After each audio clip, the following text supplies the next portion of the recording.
meu nome é Priscila, esse é o curso de Transferência de Calor 1 e hoje é a continuação do tópico 4, onde a gente vai falar de regime, transiente e efeitos espaciais. Para abordar esse tópico, eu trouxe para vocês um exemplo. Então, a gente começa a análise através de um exercício de aplicação. Vou ler com vocês esse exercício. Um processo para tratamento de material. Aqui a gente tem as propriedades do material, densidade 3.000 kg/m3, calor específico 1.000 Joule por kg/Kelvin, condutividade térmica 20 watts por metro Kelvin e a difusividade térmica 6,66, 10 a menos 6 metro quadrado por segundo. Lembrando que a difusividade, que é o alfa, é dada por K sobre ρc. Deve ser avaliado. O material, uma esfera de raio 5 mm, encontra-se inicialmente a 400 graus Celsius em um forno. Ela é subitamente removida do forno e sujeita a um processo de resfriamento em duas etapas. Na etapa 1, o resfriamento no ar, que está a 20 graus Celsius por um período TA, até que a temperatura do centro atinja 335 graus Celsius. A consideração é de um H de 10 watts por metro quadrado Kelvin para esse ar. A segunda etapa é um resfriamento em água. A temperatura 20 graus Celsius e o H da água 6.000 watts por metro quadrado Kelvin. Calcule o tempo da primeira etapa, o TA.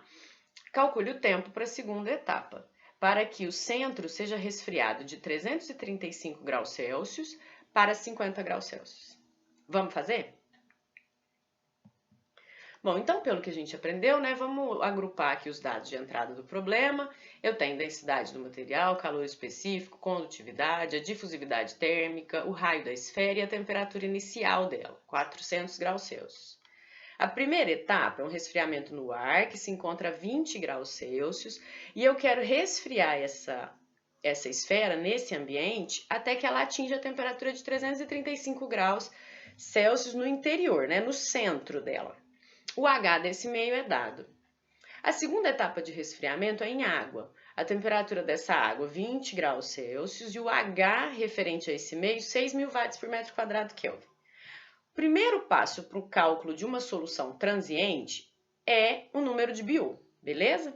Então, a primeira passo é calcular o número de Biot para a primeira etapa.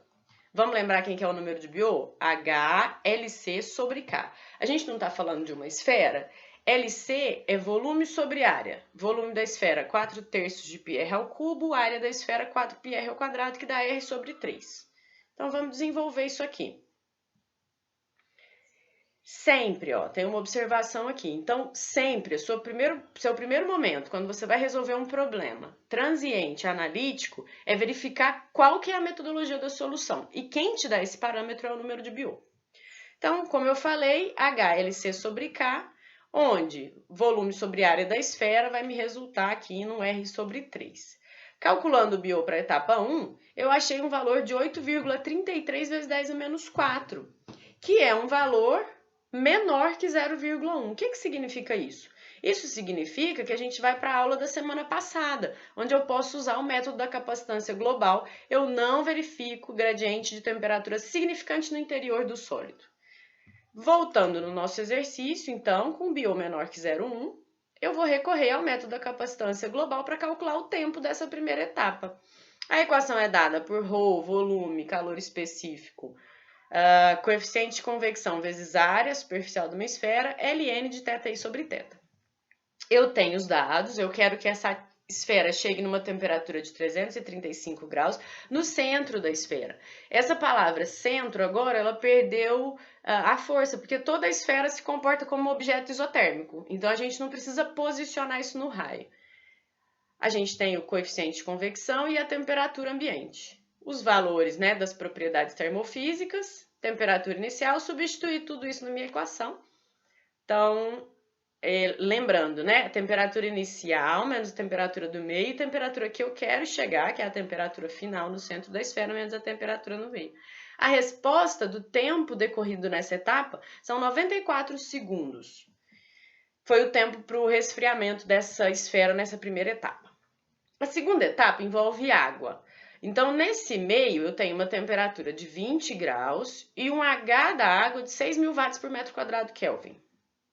Primeiro passo continua sendo calcular BO, para identificar o caminho da minha solução transiente. BO HLC sobre K. Quando eu substituo esses valores, eu encontro um BO 0,5, que é um BO maior que 0,1. E aí surge a necessidade de avaliar como que a temperatura no interior da esfera varia. Então, a mudança de meio fez com que o resfriamento da esfera fosse alterado. Então, nesse sentido, para essa segunda etapa, significa que lá no interior da esfera, os gradientes gerados de temperatura, eles são significativos, então eu não posso desprezá-los, como é o caso do método da capacitância global. E a aula de hoje é sobre isso, a gente vai falar sobre os efeitos espaciais em soluções transientes. Então agora eu vou dar uma pausa no exemplo para a gente falar sobre a teoria e depois a gente volta para finalizar. Então, como eu tinha dito na semana passada, né, a solução transiente, o primeiro passo é você estabelecer como que vai ser tratada a dependência da temperatura com o tempo. Então, a gente acabou de rever o método da capacitância global ou da capacidade concentrada. Nesse método, o seu sólido ele é tratado como um objeto isotérmico. Significa que ele tem temperatura só variando com o tempo. Uma segunda análise é uma análise dos efeitos espaciais, ou seja, os gradientes no interior do sólido já não são desprezíveis mais. Então, por exemplo, em coordenadas cartesianas unidimensional, a gente vai ter uma T de xt, variando com a posição e com o tempo. Soluções mais complexas, a gente recorre às diferenças finitas, que é o assunto da nossa aula prática 3. Para abordar os efeitos espaciais da aula de hoje, eu vou começar falando da parede plana. Então, observe essa parede plana, exposta à convecção dos dois lados, de espessura 2L. A orientação do eixo X está o ponto X igual a zero no centro da placa, né, para efeitos de cálculo. A equação geral em cartesiana seria a derivada segunda em x, derivada segunda em y, derivada segunda em z, mais um termo de geração igual a 1 sobre alfa, derivada da temperatura no tempo. Só que esse problema ele é unidimensional e transiente. Então, essa equação ela se reduz à derivada segunda da temperatura na posição x, que é igual a 1 sobre alfa, alfa é a difusividade térmica, derivada da temperatura no tempo. Impondo as condições de contorno para esse problema, a gente vai ver que em x igual a zero, a gente tem uma situação de simetria. Então, esse eixo aqui ó, é como se fosse uma superfície adiabática. dt dx em x igual a zero é igual a zero. A taxa de transferência de calor no centro ela se anula, porque a distribuição de temperatura ela é simétrica em relação a esse eixo principal. Aqui em x igual a L, eu vou ter menos K dt dx, que é igual ao termo convectivo, H delta T. Observando que essa temperatura aqui, ó, ela agora varia no tempo também. Isso aqui vale para tempos maiores que zeros. No tempo inicial, a gente precisa de uma condição inicial, e essa condição inicial é TI. Ou seja, a temperatura em toda essa placa, no tempo zero, é dada por um valor constante e conhecido, T inicial. Se a gente observar essa equação, a sua temperatura ela vai ser função de várias variáveis e constantes, né? E a solução analítica aqui fica um pouco complexa.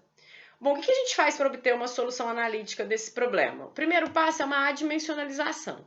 Então, a gente vai trabalhar com as variáveis adimensionais, que são elas, θ asterisco, que é θ sobre θi. Então, nesse sentido, a sua variável θ, ela varia de 0 a 1. Né? E para obter o valor de temperatura, você precisa voltar a variável para a variável t.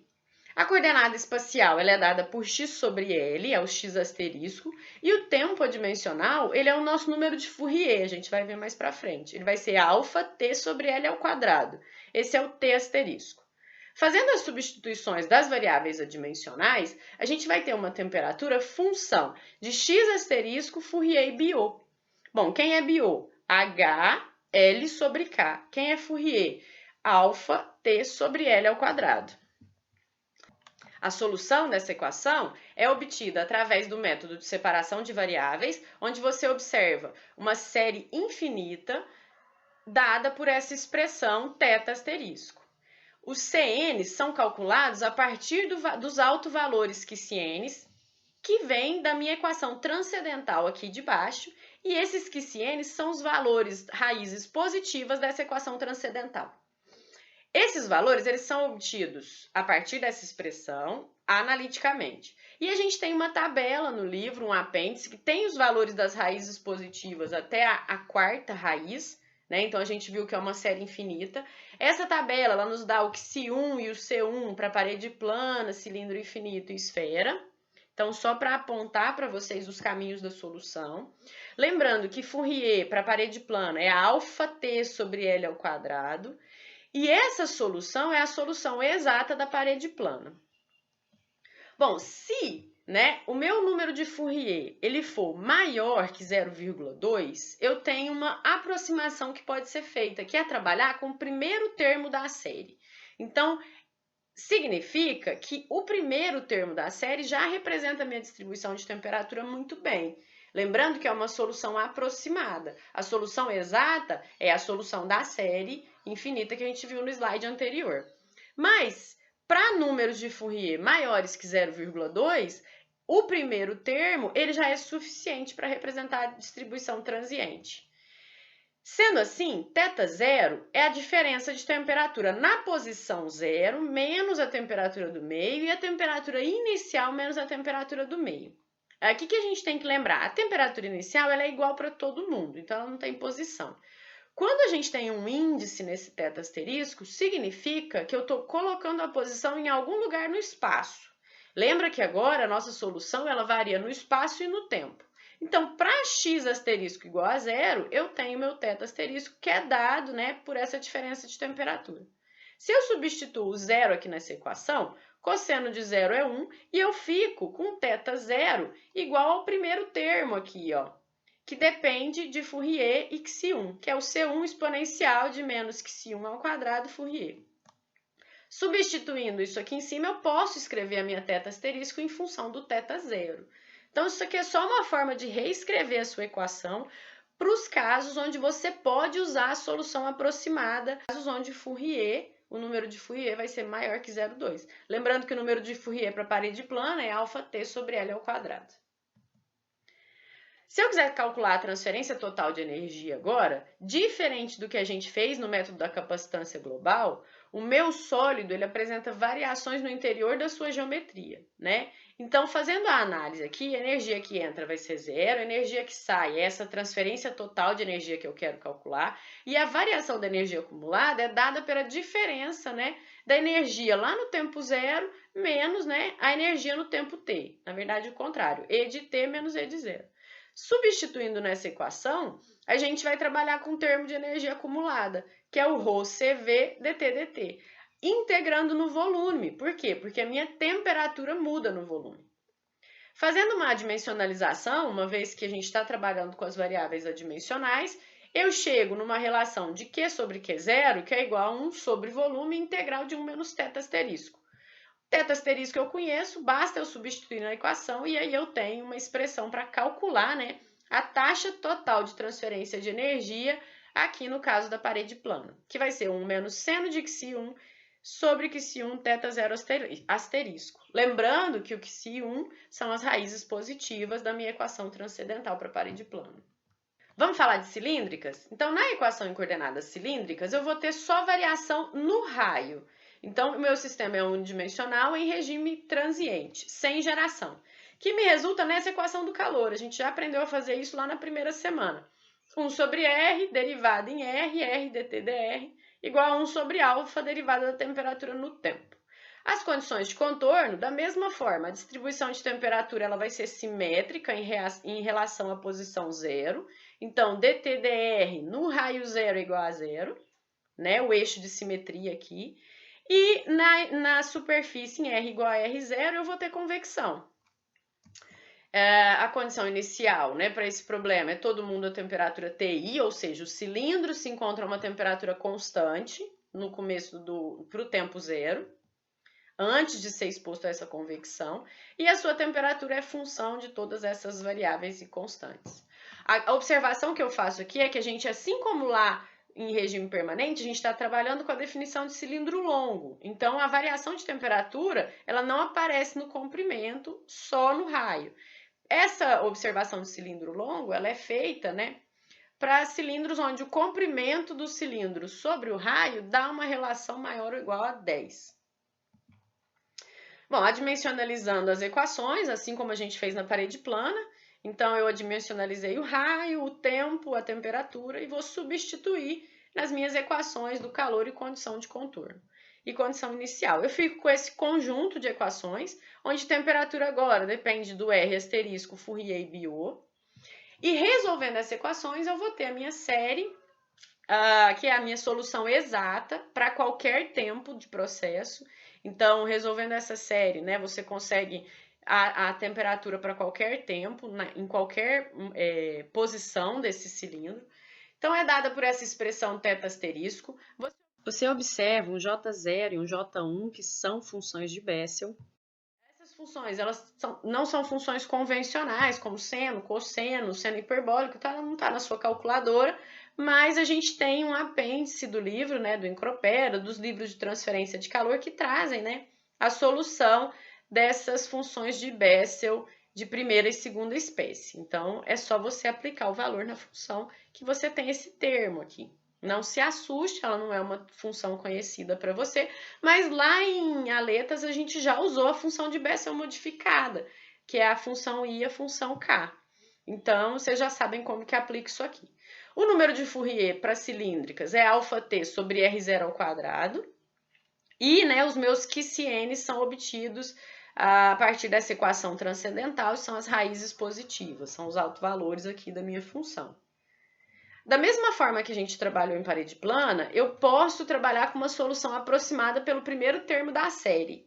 Isso só vai ser possível quando a gente verificar que o número de Fourier é maior que 0,2. Significa que o primeiro termo da série ele já representa a distribuição de temperatura. Então, é uma solução aproximada, tá? Você pode optar por trabalhar com essa solução aproximada, que facilita o processo analítico. Então, seu θ0, como eu falei, é a temperatura na posição 0, menos T infinito, Ti menos T infinito. Resolvendo isso para a equação, né, aplicando zero aqui na função de Bessel de primeira espécie, eu vou ter o valor 1, e me resta aqui para o θ0 asterisco, C1 exponencial de menos que C1 ao quadrado Fourier. E eu posso reescrever a minha equação θ asterisco em função dessa θ0, que é a temperatura na posição 0 para o tempo determinado. Priscila, mas e se meu Fourier não for maior que 0,2? Problema nenhum, você já conhece a solução analítica, é só resolver a série. Você conhece a função que te dá a temperatura exata, então, sem problema. Se o Fourier for maior que 0,2, ótimo, significa que você pode trabalhar com aproximação. Não significa que você é obrigado a trabalhar com aproximação, mas como a gente está resolvendo à mão, é melhor trabalhar com aproximação. Transferência de energia total, a gente vai recair na mesma equação adimensional, que é 1 sobre volume integral de 1 menos θ asterisco dV. Substituindo o θ asterisco para cilíndricas, a gente obtém uma equação que pode calcular a taxa de transferência total de energia para qualquer tempo. Bom, no caso da esfera, então a gente já vai pegar a equação adimensionalizada, já mostrei para vocês como que faz a adimensionalização, e aqui eu já tenho o resultado direto, né? Onde a equação do calor é dada por essa equação adimensional e a minha solução exata dada por θ asterisco, que é essa equação aqui da série infinita em função de Cn, Xn, IR, asterisco e Fourier. O meu Xn, ele é calculado pela equação transcendental, são as raízes positivas dessa equação aqui, e a gente, com esse Xn, calcula o Cn. Da mesma forma, a gente pode trabalhar com a versão aproximada, nos casos onde Fourier é maior que 0,2, significa que o primeiro termo da série já te dá uma resposta satisfatória da distribuição de temperatura. E aí você trabalha aqui, ó, com θ asterisco em função de θ0 asterisco, 1 sobre Xi1, R asterisco, seno de Xi1, R asterisco. Taxa de transferência total de energia, basta substituir, né, o nosso T asterisco aqui, θ asterisco, lembrando que a gente está trabalhando com casos onde Fourier é maior que 0,2, por isso que a gente usou a solução aproximada aqui da série, truncada pelo primeiro termo, e aí a gente tem uma expressão para calcular a taxa de transferência total, que é o Q. Lembrando que o Q0 é o termo de adimensionalização, que já foi falado aqui nessa aula hoje. Priscila, ficou muito complexo, muita variável nova. Não preocupa. Isso aqui, gente, é solução analítica tabelada, vocês conhecem. Então, se você se deparar com um cilindro exposto à convecção, uma esfera exposta à convecção, uma parede plana exposta à convecção, unidimensional, em regime transiente, sem geração, você conhece a solução analítica delas. Se o problema não for esse, parte para a solução numérica. Na solução numérica, a gente tem um domínio maior da solução. Então, a gente consegue, a partir da análise numérica, obter solução aproximada desses problemas mais complexos, sem grandes dificuldades.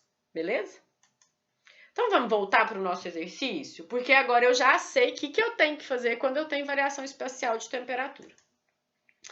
A Priscila tá achando que eu sei, mas eu não sei não, sabe? É só aplicar a equação, beleza? Então, a gente vai aprender a fazer isso agora. A minha segunda etapa me travou no meu exercício lá no começo da aula. Por quê? Porque eu não sabia lidar com efeitos espaciais. Mas agora a gente vai voltar do ponto onde a gente parou. Então, a gente calculou a primeira etapa, me deu um tempo de 94 segundos. E pelo número de Biot, essa solução ela foi encaminhada para o método da capacitância global. Né? Nesse resfriamento lento, a gente não observava dentro do sólido variação significativa de temperatura. Quem te disse isso? O número de Biot. Para a segunda etapa, que é uma etapa de resfriamento à água com coeficiente convectivo de 6.000 watts por metro quadrado Kelvin, e nessa segunda etapa, o nosso objetivo é calcular o tempo para que o centro da esfera saia de 335 graus Celsius para 50 graus, eu encontrei um número de Biot no valor de 0,5, que é um Biot maior que 0,1, que me impossibilita usar a análise pelo método da capacitância global. Nesse sentido, eu preciso partir para a solução analítica que a gente acabou de aprender. Então, essa solução analítica que vê a variação espacial no interior do seu sólido é o que eu vou usar agora. O meu sólido é uma esfera, então o primeiro passo é recalcular o Biot. Priscila, por que eu tenho que recalcular o Biot? Porque eu vou usar a tabela para obter o meu Xi1, Xi2, o C1 e etc. Essa tabela, se você observar o rodapé dela, então, como eu falei, toda vez que você está usando uma receita, você precisa seguir a receita. Então, assim como lá nas aletas, que a gente usou bastante tabela, você tem que seguir a legenda da tabela, que é a mesma coisa. Então, quando você vai fazer o uso dessa tabela aqui, ó, se você olhar no rodapé dela, ela te traz uma informação importante. Ela te fala que ela está usando nesse cálculo ó, um BOA. Quem que é esse BOA? Para a parede plana, ele não muda, ele vai ser HL sobre K. Mas, para a esfera e cilindro infinito, é um HR sobre K. Então, ele usa o raio e não o LC, que seria R sobre 3, no caso da nossa esfera. Então, vamos voltar lá no nosso exercício e vamos recalcular esse BO. Agora, usando só o raio e não mais raio sobre 3. 6.000 vezes raio dividido por 20, que é a condutividade térmica, vai me dar o valor 1,5. Com esse valor 1,5, eu volto na minha tabela. E vou pegar o valor equivalente aqui. Ó. Eu tenho o valor 1 e 2, eu faço uma interpolação para obter o meu Xi1 e o meu C1. Priscila, você está falando só de Xi1 e C1, mas a minha solução ela envolve uma série infinita. Eu estou fazendo analítico, eu vou partir do princípio de que eu posso usar a aproximação pelo primeiro termo. Então, nesse caso, eu achei meu Xi1 e meu C1 e eu vou calcular o tempo usando as equações analíticas, as equações exatas para esse problema. Então, como eu falei, a solução é dada por uma série infinita, né? Mas eu busquei na minha tabela só o C1 e o Xi1. Por quê? Porque eu aprendi lá na teoria que tem uma solução aproximada que é função só do meu primeiro termo. Então, eu preciso só do C1 e do Xi1. Tudo bem? Então, a gente vai fazer uso dessa solução. Vou pegar essa equação aqui, ó, que resolve o meu θ0 asterisco. Por que você está falando só do θ0? Porque o objetivo no seu exercício é calcular o tempo para que o centro da esfera saia de uma temperatura e chegue em 50 graus. Então, a gente está falando da posição T igual a zero, da posição lá no centro da sua esfera, no raio zero. Então, eu vou calcular o tempo para a segunda etapa, né? A temperatura inicial desse processo é de 335 graus Celsius. A temperatura inicial muda. Então, a gente saiu lá no começo, a esfera estava a 400 graus. A gente está na segunda etapa. Na segunda etapa, ela já foi resfriada até 335. Então, agora a gente quer sair daqui e chegar ao centro da esfera até 50. Assumindo, né, que eu posso usar a solução aproximada, substituo o meu Xi1 e meu C1, e essa equação ela vai me dar o número de Fourier. Priscila, eu quero calcular tempo. O tempo está dentro do número de Fourier. Fourier é alfa t sobre r ao quadrado, no caso da esfera. Então, eu encontrei um número de Fourier igual a 0,82, que é muito bom, uma vez que ele é maior que 0,2. Eu posso usar essa análise truncada no primeiro termo da série. Se isso aqui tivesse dado menor, aí você teria que fazer a solução considerando todos os termos. Mas como deu maior, perfeito. Eu volto agora no meu número de Fourier para encontrar o tempo. Então, basta substituir aqui, ó, Fourier r ao quadrado sobre alfa. O alfa é dado. Eu encontrei um tempo de 3,1 segundos para essa etapa de resfriamento. Então, essa segunda etapa é um resfriamento muito mais rápido que a primeira. Por isso que o gradiente de temperatura dentro da esfera ele aparece tão significativo e a gente não pode simplesmente tratar como objeto isotérmico, que é o que acontece na minha análise do método da capacitância global. Eu tenho certeza que ficou um monte de dúvida, mas essa segunda parte da solução transiente é aplicar equações. Como que você vai obter os conhecimentos para trabalhar com esse tipo de problema? Praticando. Então, tem uma lista de exercício lá no Moodle para essa semana, para te ajudar a entender, porque você precisa praticar para saber como que aplica as equações, beleza? Então, façam a lista de exercício, façam as atividades no tempo correto e até semana que vem, onde a gente vai começar o tópico 5. No tópico 5, a gente vai começar a falar de radiação térmica. E o nosso curso de transferência de calor está quase acabando. Muito obrigada e até lá!